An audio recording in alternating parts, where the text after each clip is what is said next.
દેસાઈ। આજે અમે લોકો બળિયા બાપ દીવની નીચે ચાલી છે ત્યાં અમે લોકો આવ્યા છે। 6 તારીખ 6 નવેમ્બરે અહીંના રહીશોને એક નોટિસ આપવામાં આવી ડિમોલિશન કે આ જે જગ્યા છે એ સરકારની છે। અહીંના સ્થાનિકો 50 વર્ષથી અહીંયા રહી રહ્યા છે। એ વીજળી બિલ પણ ભરે છે, ટેક્સ બિલ પણ ભરે છે અને 50 વર્ષ પછી સરકારને યાદ આવ્યું કે આ જગ્યા તો સરકારી છે।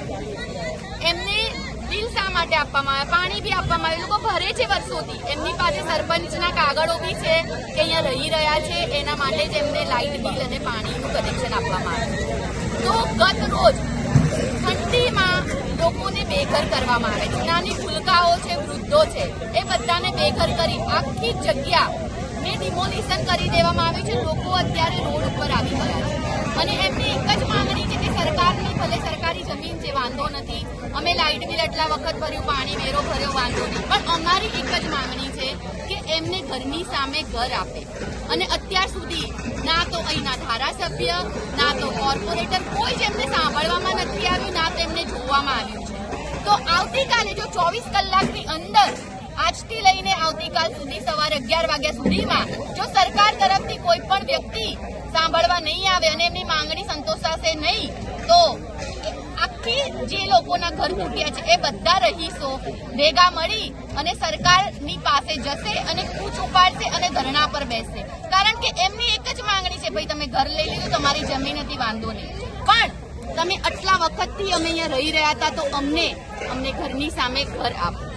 અહીંયાના બેન છે જે સ્થાનિક છે, જે એમને રજૂઆત કરી છે, આ બાળકો છે જેમનું ભણવાનું અત્યારે બગડી ગયું છે, સ્કૂલોથી વિખોટા થઈ ગયા છે, મોટી મોટી વાતો કરે છે, બેટી બચાવો બેટી પઢાઓ। અત્યારે છોકરીઓનું ચોપડીઓ બગડી ગઈ છે, સ્કૂલ બેગ બધું હેરાન પરેશાન થઈ રહ્યા છે, વૃદ્ધો બીમાર છે, એ જાય ક્યાં?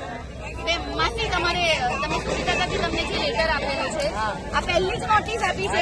હા, પહેલી જ નોટિસ 21 દિવસની આપેલી છે। 21 દિવસમાં એમ કીધું કે 21 દિવસમાં તમારે ખાલી કરી દેવાનું। 21 દિવસમાં કઈ રીતનું ખાલી કરી દે? બધી જગ્યાએ નોટિસો 3 નોટિસો ફાળવે છે, તો અમને એક જ નોટિસ આપી।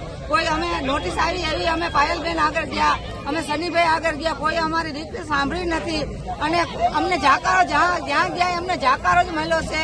અમે રાજીવ ગાંધી ભવનમાં ગયા, ત્યાંના સાબુએ હસામજી કરી છે અને અમને ત્યાં અમને 5-5 મિનિટ જ ઉભા રહેવા દીધા છે। તો અમે 50 વર્ષોથી અહીંયા રહી છીએ, અમારા પુરાવા છે।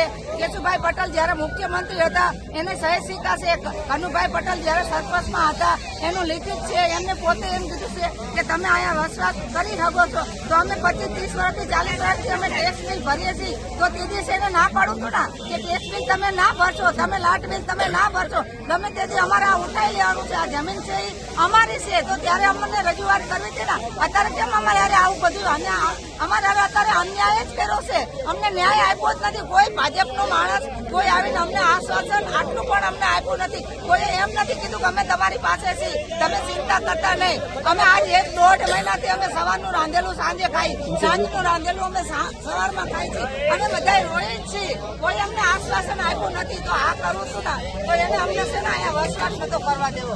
અમે બસ સરકાર આગળ અમે એટલી અને કાલ ડેમોલેશન કરવા આવ્યા ને તો પોલીસ પણ એટલી રાજી થઈ હતી કે આની પબ્લિક એટલી શાંત છે કે અમને દંડા નહીં ઉપાડવા પડ્યા। જો આટલું બધું પોલીસ વાળાએ અમારું ઓલું ચાબાચી લઈને ગયા હોય તો અમને મકાન કેમ નહીં?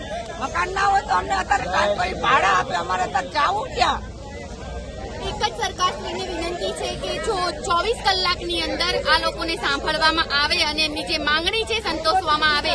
જો નહીં કરવામાં આવે તો ગાંધી ચિંધ્યા માર્ગે અહીંના રહીશોને સરકાર સુધીની કૂચ કરવી પડશે। જય હિન્દ, જય જય ગરવી ગુજરાત।